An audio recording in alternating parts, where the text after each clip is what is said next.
It may have been his first time he delivered an annual budget, but if there was any nervousness, it certainly wasn't apparent as Premier and Finance Minister David Burt made the traditional walk from the government administration building, carrying with him the briefcase which contained the information that would influence government spending for the next fiscal year.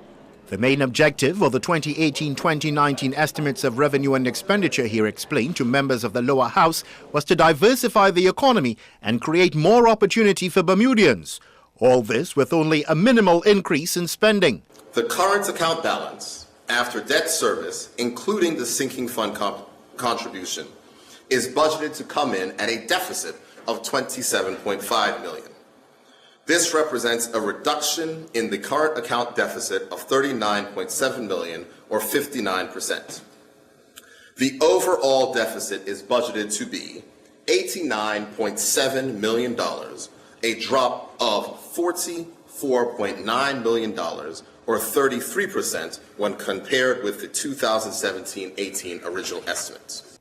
Mr. Burt indicated that there will be a deficit, but provided the answer as to how it will be financed. The government will have to incur new borrowing of $89.7 million to finance the 2018-19 deficit, and at the 31st of March 2019, it is estimated that gross public debt will stand at $2.66 billion, and debt net of the sinking fund will be $2.444 billion. It is important to note that net debt will only increase by $24 million in 2018-19, as $64.2 million of the new borrowing will be placed into the sinking fund. Mr. Burt made it clear there will be no further increase in the country's net debt. This is the last year in which we are expecting our net debt to increase. I have the pleasure to announce that the government will not be raising the country's debt ceiling. Opposition Leader and Shadow Finance Minister Jeanne Atherden, meanwhile, argued the former OBA government should be thanked for laying the groundwork to allow for all this to happen.